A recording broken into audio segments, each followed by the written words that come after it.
Greetings, one and all, and welcome to Seven Kinds of Mischief with Dr. and author Adega Outlaw. Very good evening, everyone. How are you all doing? And Pat S., thank you. Thank you so much. Thank you. Pat S. said she's going to share, or he's going to share that stream. I don't know why I keep saying she. He's going to share that stream with 5 people tonight. Thank you so very much, Pat. That is how we roll. Thank you. Yes, very much so. And Daryl the Derelict, hello, hail, Daryl. Hail, Kaylee, good evening, Dave Bob, Purple Valkyrie, the Catman, aka DDD Myers, greetings, everyone. I hope you all are having a great evening. I know you just heard me earlier on that stream. Psychodorb 9, good evening, lady. You said that wrong. Go back, start over. Oh. Psychodorf 9! There we go. Lady Miss, the Guardian of the Void. Andrew 46 and 2. Good evening, everyone. Gun Bunny! Oh crap. Hello, everyone. I hope you all are having a great night. We've got some interesting things for you all tonight. Possibly. For me tonight, I'm not going to get into the mass murder and death and all that destruction that normally I have been getting into lately. This one is in something that I've actually, and I'm not, and you can beg me, but I'm never going to tell you, but I have had experience with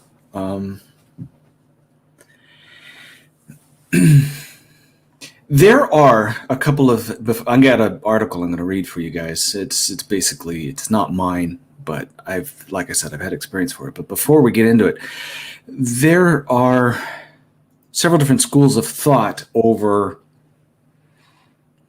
what is known as being possessed. I can't remember if I talked with it here with Loki, but I've talked with it, I know, on Fordian's show. And there are different fields of thought, different ideas of what this is, why it is, how it comes about. There are a lot of religious groups, and they range. It's not just Christians. You got it from Hindi, well, that's the language, Hindu, Voodoo, Christianity, even some sects of Judaism, Islam, where there is the thing of demonic possession. And you get into more of the quote-unquote rational or Renaissance thinking, where it is the effect of a frenzied mind.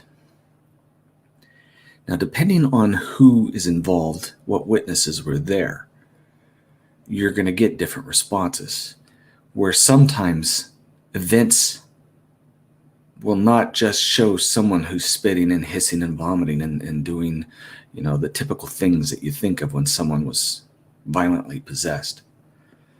But there are the supernatural things that can't be explained, with levitation,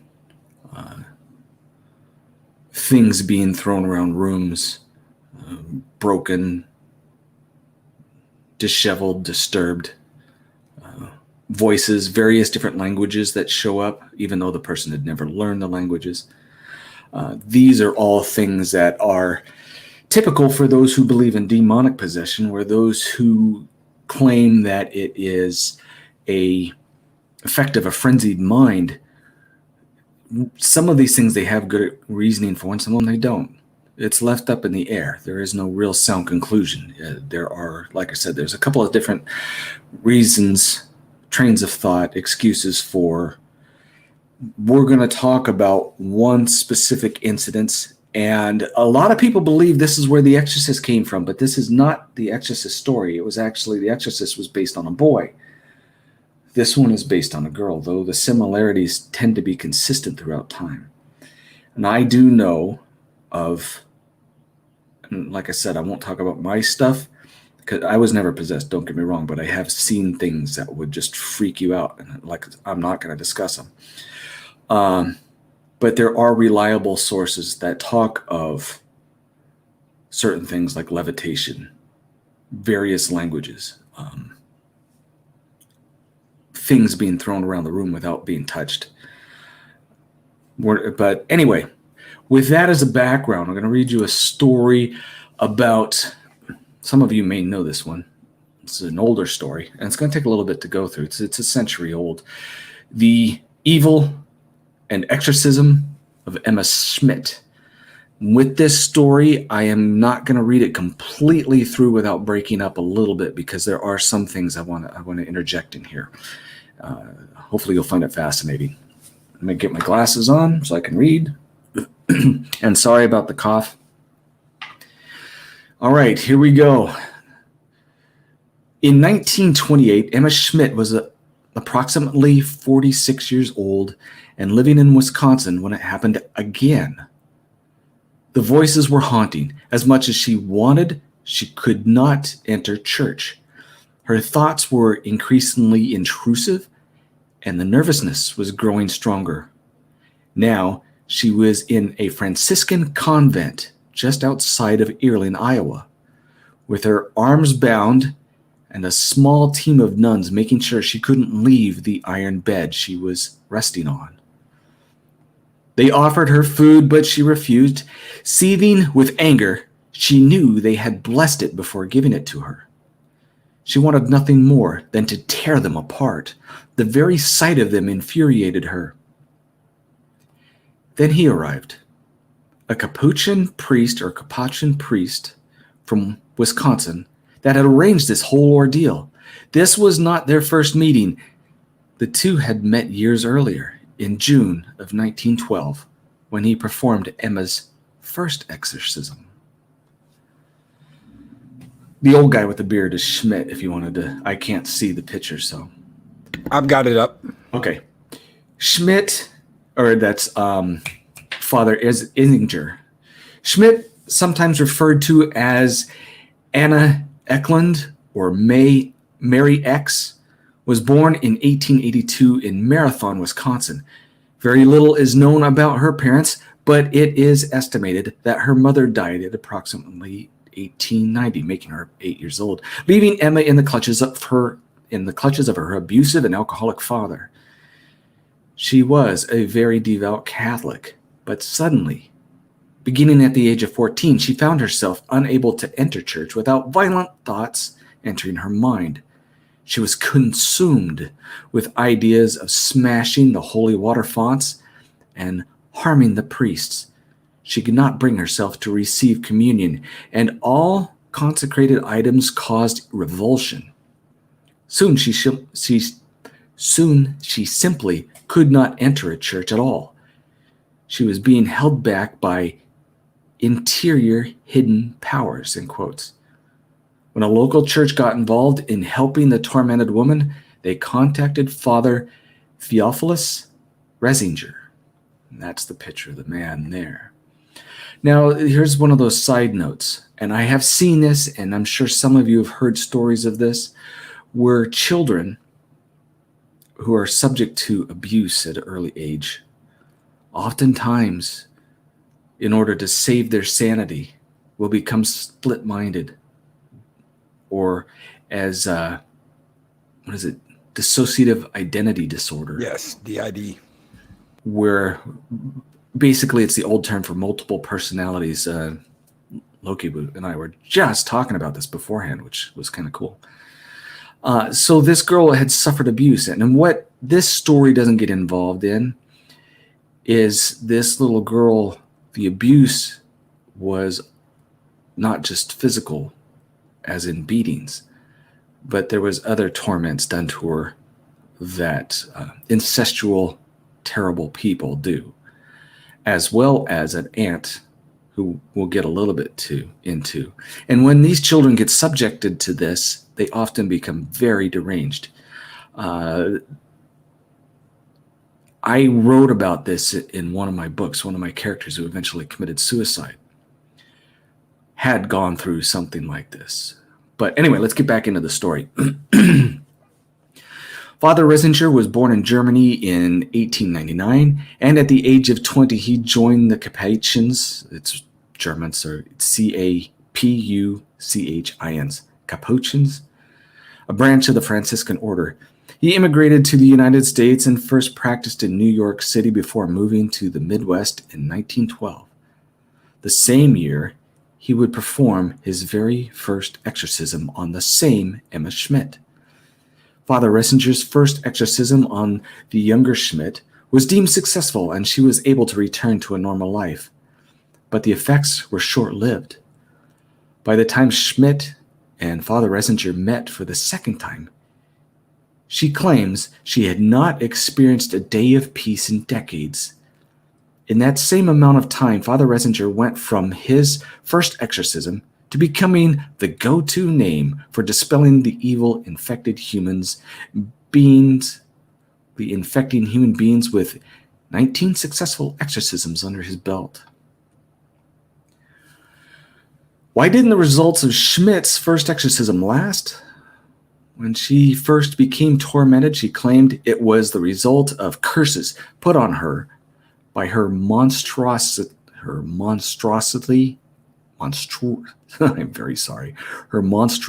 abusive father and her aunt Mina, widely regarded to be a witch who allegedly placed curses on her and put cursed herbs in her food. Now both her and her aunt were dead. But it did not stop their spirits from tormenting her and ushering in demonic forces into her body and mind. Now, almost 2 decades after her first exorcism on Schmidt, he knew what he was walking into, and he knew he needed to prepare. Now, here's the other side of the thing. I talked about children being tormented, abused, beaten, causing them the dissociative identity. There are a lot of religious evidence, just as much as the mental evidence, that these, what we call Satan worshipers or Baphomet worshipers, where they would abuse children, and there is a condition where the children will start to sympathize with these beliefs and actually invite in evil spirits. And so take it or leave it. That's both sides of the coin. Let's continue on. When Father Risinger was again called upon to remove the demons from Schmidt, he was preaching in St. Joseph's Parish in Erie, Iowa. Revered Joseph Sager was an old friend, and Father Risinger asked for his assistance in allowing him to perform Schmidt's new exorcism at his parish in town. Father Stager may have been hesitant, but the location of Erling had a number of advantages. For one, there was a Catholic church and a convent where Schmidt could stay during the process. The town was quiet, with only a few hundred residents, but it was still close enough to the city of Des Moines and a major railway to support her travel to the location. The seclusion of the convent would allow the exorcism to be performed in relative secrecy and keep Schmidt as anonymous as possible. It was also hoped that being away from home would lessen the power of the demonic forces tormenting her. It became clear almost immediately that the distance made no difference. Schmidt arrived in Erie, Iowa in August 18th, 1928, and she later stated that she was almost immediately filled with rage. Upon arriving at the convent, she wanted to attack the nuns waiting for her. And when they brought her food, she knew immediately, this is a repeat from the beginning, she knew immediately that they had blessed it before entering the room. Also, other reports say that they had put holy water in it. Raging, she refused all food and drink and proceeded to sit in her room, purring like an animal and waiting for the arrival of Father Risinger. It took quite a bit longer than expected for him to get there. When he arrived at the train station and met Father Stager, they started their journey to the convent in his personal car, but the vehicle refused to accelerate to full speed. This inconvenience did not surprise Father Ressinger, as he stated to Father Steger, "My dear friend, I was not wrought upon at all. I would have been much more surprised if everything had gone smoothly. Difficulties will arise. They must be expected to arise. The devil will try his utmost to foil our plans. While waiting, I prayed constantly that the evil spirit would not be able to harm you, as I suspected that he would try to interfere with you coming. Yea, that he would try to injure you personally." The first session started that very same day. Schmidt was put on an iron bed with her clothing and sleeves tied down to prevent her from breaking free.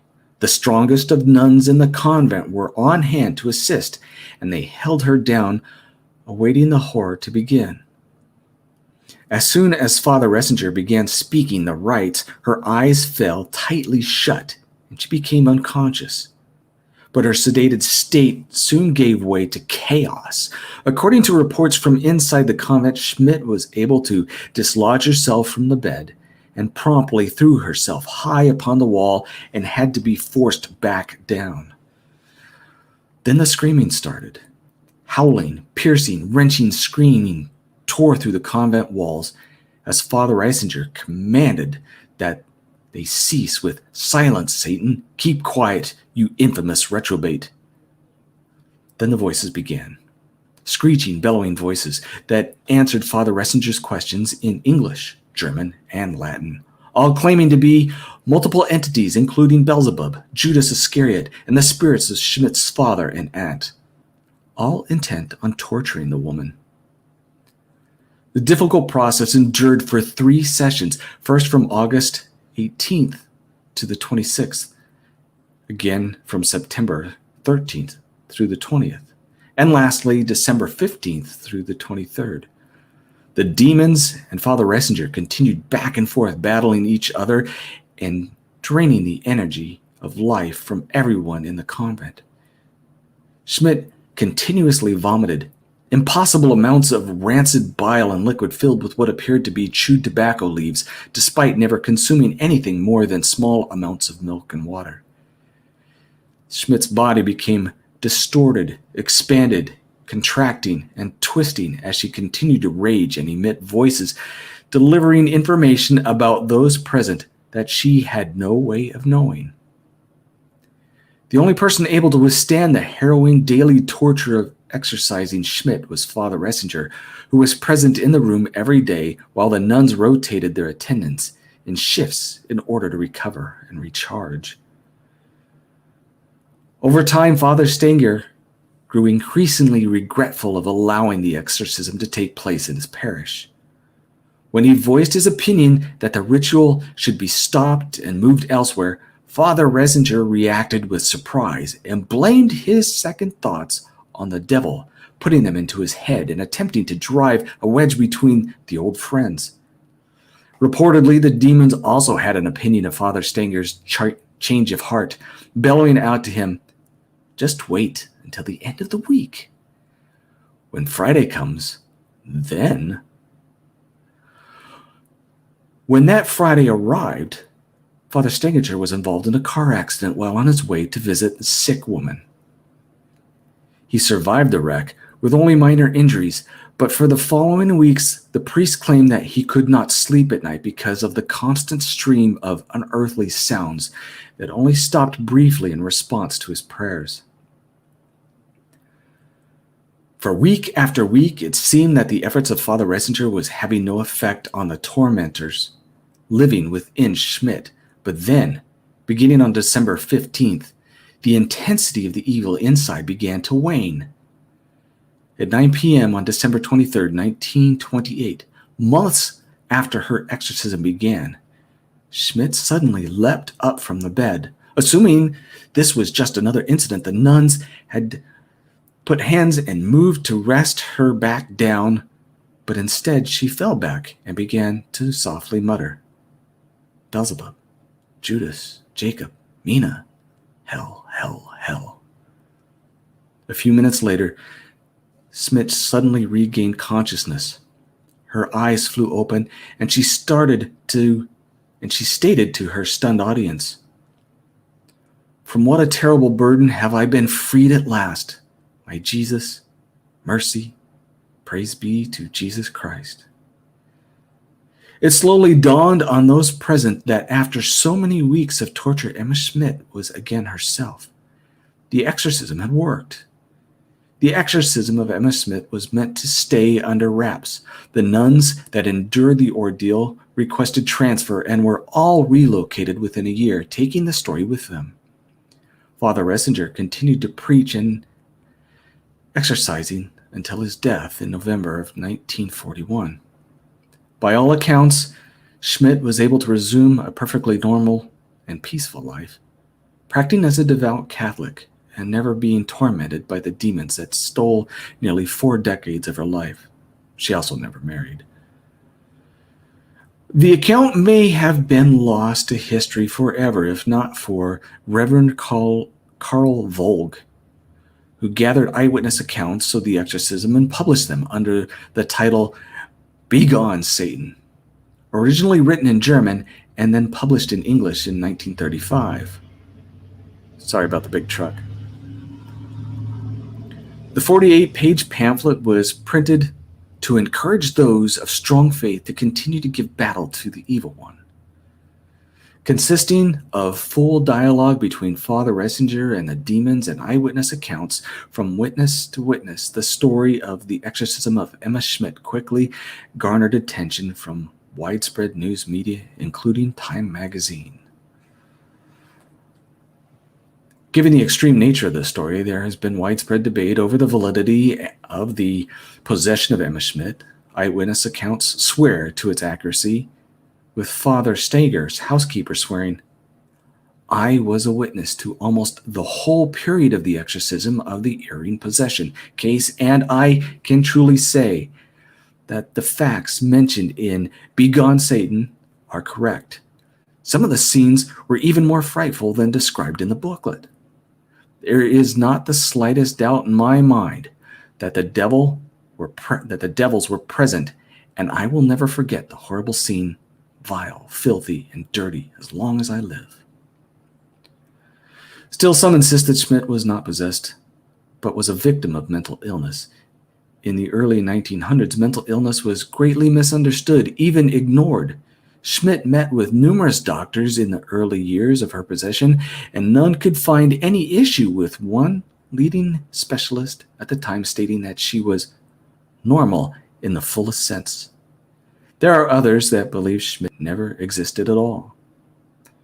Perhaps one reason that some are still willing to believe the story of Emma Schmidt is Perhaps one reason that some are so willing to believe the story of Emma Schmidt is because there is a significant lack of information denouncing it. The exorcism was one of the last to be officially sanctioned by the Catholic Church, at least when this article was written. I hear that they're more sanctioned now. And papal records do report that the exorcism of the woman did take place at the convent of the Franciscan sisters over 3 separate sessions totaling 28 days.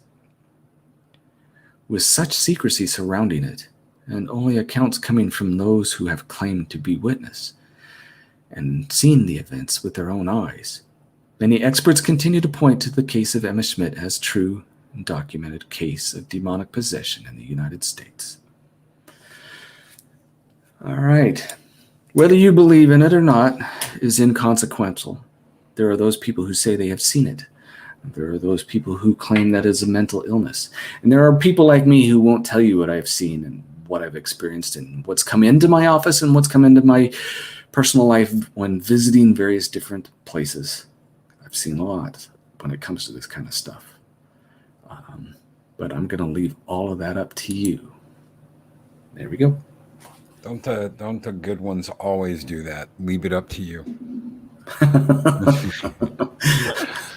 I don't know about good. Maybe it's just, trying to, let me see, keep the heat off my back. You figure it out. Don't take my opinion. Don't take my word for it. You decide. Yeah, there you go. Absolutely. Thank you, brother. Yep. Thank you. So tonight we are going to read a story called Stormbound. I'm going to pop the link in chat real quick. And Purple Valkyrie says, thank you, Adega. Lady Miss Nice Adega. Awesome Adega from Darth Haster. Chris Persia, thank you, Adega. Thank you, Adega. We try. We try. Who else is here? Don't say that. Hey, wait. Shut up. Sorry. I'm indulging. This is written by Lawrence McDonald. And as I said, it's called Stormbound. I had been a 49er and a lucky one at that, having made a small fortune in gold, that is to say, enough to put a substantial stake in a successful shipping business. My stock had risen, and I was then a man who could spend time at leisure. Moreover, I had taken to sailing as a diverting amusement, and having become an accomplished boatman, I made holidays for that purpose late in the summer of 1853. For the adventure, I took passage to Florida, and thence onward aboard a schooner to the island of New Providence, where I purchased a small oyster sloop, gaff-rigged and easily managed single-handed. From New Providence, I set off southeastward, with every hope of exploring islands and coastal features along the Bahama archipelago. I had been 6 days out when I met with trouble. That day I had set forth from a perfectly tranquil village harbor and, at sea, had made good use of the moderate wind. But late in the afternoon, a severe and a fast approaching storm became manifest to the east, so I was obliged to seek shelter at once. To the southwest I discerned a small island, and, it being about 1 league closer than any other land, I shook out some reefing on the mainsail, little more than caution should allow, and set a fast reach for it. A swell had risen, and walls of steel gray water broke and fell away into a wide ribbon of foaming white beneath the isle's low cliffs. Above those cascading waves stood a lighthouse tower, stripped red and white, and I was thankful to see that this little lump of land could not be completely uninhabited. I guided the sloop to the leeward of the islet and beached on a strip of sand, where I dropped an anchor at the stern and drew a heavy rope to land, hoping that my efforts would be sufficient to secure her for the night. Then I tramped, wind-swept and wet, for heavy rain was already squalling across the place, in the direction of the lighthouse. Presently I stood at the entrance to the tower that rose some 60 feet above me, and pulled hard upon the bell rope. Before long, the door swung away from me, and there, framed in the dark portal, stood the keeper. He hastened me inside with a movement of one hand, and with the other he closed the heavy door against the eddying gusts and locked it. The ground floor space was evidently used for storage. The curved brick walls were unpainted, and around the room stood barrels and crates. In the center there hung a large weight whose cable emerged from a hole in the ceiling, and of this he cautioned me, "Stay clear." He beckoned me to follow him up the narrow iron stair that wound to the next chamber, the galley. But continuing upward, we arrived next at the mess quarters. Here I was bade to sit, though he went back below without uttering a word. Looking about the small room, I conceived that it might resemble the turret chamber of some ancient castle in Europe. Though fitted for its purpose, the place was austere and dim, it being poorly lit by just one small and narrow window. For furnishings, there were 2 small chairs, a writing desk, and shelving upon which a collection of books rested. There, pervaded throughout a peculiar and unpleasantly fishy smell, the odor, I later learned, of whale oil used to light the beacon. Footsteps sounded upon iron, and my host emerged through the stairwell and set before me a tolerable light repast and strong tea. He took nothing, but he did suffer to sit with me and ask from whence and why I had come.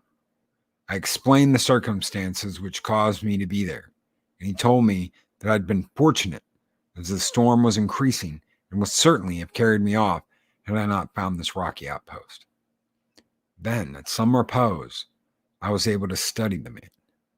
He was tall, thin, of middle years and attired in thick blue serge and good stout boots. The complexion of his solemn face was sallow, and there being no light in his eyes, they were dark, brooding, impenetrable. He was taciturn, too, and, I apprehended, resentful of my arrival there. He gave every appearance of a man who was unwell or under great strain, as if something dark oppressed his soul, and I found his presence discomforting. Though grateful to him, I was nevertheless gladdened when he said he must go to the lantern above and make preparations for lighting the beacon, adding that the ferocity of the storm would there occupy him throughout the night. The dread thought occurred that I must expect to spend the next hours confined in that dismal tower. I tried to disregard the disturbance of the worsening weather without and to ignore the deepening feeling of unease within. He placed the books at my disposal, and the riot now so forceful that it would be unthinkable to proceed outside, I took one up as he ascended to his work. By the light of the small window, I perused a heavy tome which gave directions on the operation and maintenance of lighthouse equipment, and I endeavored to convince myself of its interest to me. Above, the keeper seemed diligent. I could hear movement, and I supposed he, in turn, looked to see, prepared the lamp, and checked the clockwork mechanism that governed the rotation of the light beam. Whether he chose to avoid my society or was simply taken up with the demands of his duties, I knew not. But I had no complaint to be left alone.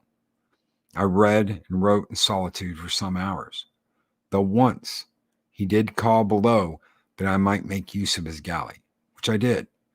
But he took no sustenance, and I supposed alone as he kept to his business in the lantern room. In time, darkness fell, and having lighted the lamp, he descended to the mess room. An unpleasant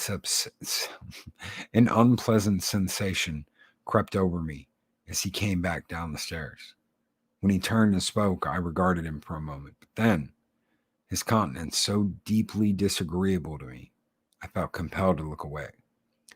He told me to follow him up to the next chamber, situated directly below the lantern, and there he would show me where I should bed. I did as asked and observed 2 bunks. They were as ship bunks, but shaped on the wall side to fit the constraining tight curvature of the quarters. I asked him why 2 bunks were necessary, and he answered that generally there were 2 keepers on duty. Naturally, I inquired where this other fellow now was, and at this, his expression darkened more. Gravely, he replied that the second keeper had been obliged to sail from the island that morning, but he offered no explanation why, and his demeanor conveyed to me the conviction that it would be unwise for me to pursue the matter. I saw at once that he was concealing something of moment, and I fancied that a foul deed had taken place between them. I felt, too, that whatever the horror may have been, it had taken place not long before my arrival. Then the bleak speculation came to me that perhaps the other keeper had not sailed away. Could it be that his murdered body lay somewhere on this island or upon its shores? My disquiet may have shown, I couldn't be sure, but he immediately ascended the stairway and left me alone to vex with all manner of dark thoughts and suspicions. By the light of a kerosene lamp, I bedded down in the little bunk and considered what might become of me that night. What unspeakable act of violence might have been done? Had this other man been butchered? Perhaps he'd been pushed off the lantern balcony to meet with a rocky death some 60 feet below me. Was I now lying in a dead man's bed? These thoughts, they gnawed at me, while the unremitting tempest raged around the tower. The storm tumbled and howled like a pack of wolves, and the ironwork of the lantern balcony elicited freakish whistling and screaming. It seemed to me then to sound like someone of the dead. I turned in the bunk and tried to drive out the unsettling images that crowded my mind. I recalled words to old songs and nursery rhymes and lighten my thoughts with memories of the day I first struck gold in the hills of California. I thought, too, of my wife, warm and safe at home, and I longed to be with her. What folly it had been to take on this adventure. The terrible clamor of the wind had not provided torment enough. There were also the eerie sounds from the heart of the lighthouse itself. The large clockwork, that by fits and starts rasped and whirred and sounded like a regular and mournful bell to give notice that it was revolving as it should. Every half hour or so, the keeper would noisily wind up the suspended weight that drove the mechanism through its nightly task. Worst of all were the footsteps.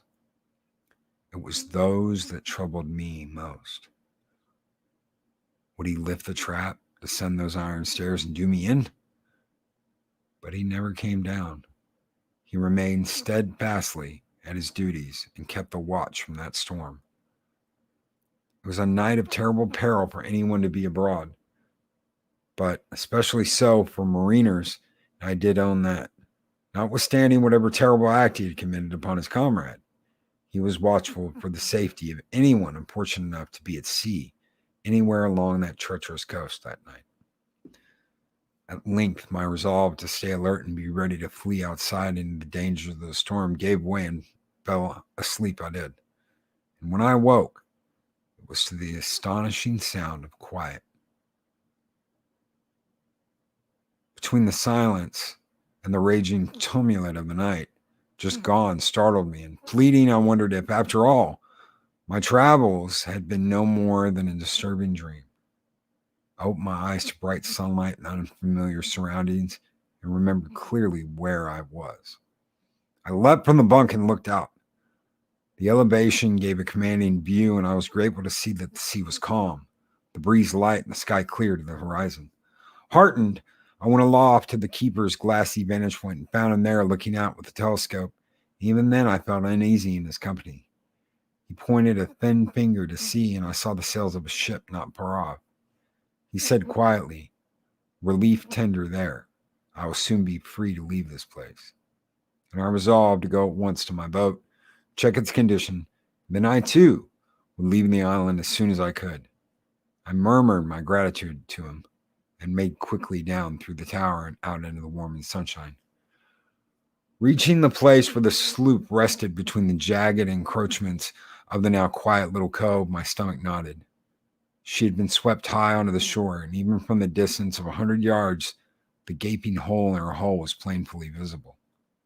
I turned back to the lighthouse, saddened by the loss, but comfortable to know that there was help on the way, and the approaching relief vessel would presently return me to land and civilization. As I drew near, I glanced upward, and in the lantern room I saw, against the pale sky, the silhouetted figure of the keeper, the telescope still to his eye. Even now he watched the ship as it dropped anchor on the inlet below the lighthouse, and his men on deck lowered a small boat to be rowed ashore. I happened to peer down to the landing stage almost directly below the tower. In a rock pool by the jetty, I saw a man sprawled, face downward. The terrain was difficult, but I scrambled down as quickly as I could, though certain that he must be dead. As I descended, I recognized the uniform of marine blue serge and heavy boots. Closer still, I perceived the bone handle of a knife protruding his jacket, and knew that my blackest suspicion had been right. A bloody murder had been committed, and here was the victim. It was but a few moments later when I knelt by the body and reached down and turned it over. Just as the relief party came ashore, the men shouted out to me, but only dimly aware of their call. It was utterly beyond me to answer it, for I was frozen in shock and stricken speechless. There, lying beneath me in that rocky pool of blood-tainted water, was the rigid corpse of the man who had given me shelter from the storm, and who had kept the last watch to sea, far beyond any ordinary duty.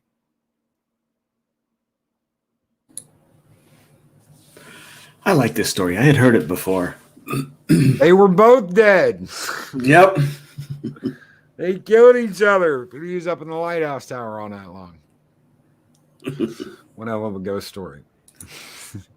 I'd never heard that story before. Yeah, I don't know how old it is, but I do remember I've heard it, or at least a version that is very close to it. But I'm pretty sure it was this one. It's a good story. Old ghost stories. Yep.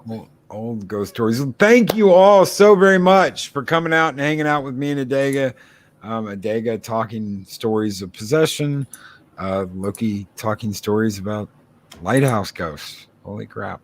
Well, supernatural. Supernatural. It's been a supernatural night, y'all. We are going to have one heck of a day tomorrow. We're going to have Mornings of Mischief, best of sci-fi television series tomorrow morning. And then at 5 o'clock Friday, I know this is going to be a weird one. We are going to have at 5 p.m. Central Standard Time, Transformers, the movie from 1986. There you go. So we will have our movie watch party that we were supposed to have last Saturday tomorrow at 5. Don't be late. I can't wait to see you all there. Big thank you again to Adega for talking to us about that possession. Thank you, Always sir. fun. Always awesome to have you on here. Always Guys, fun. everyone in chat, thank you. Thank you for being here. I know 3 streams today. Crazy. Absolutely crazy. Thank you so much for being here. And we will be back next week. Thank you all so very much and have a great night. Sleep tight and don't let those ghouls bite. Or the demons get you. Or the demons. Yeah, or the demons get you. Yeah.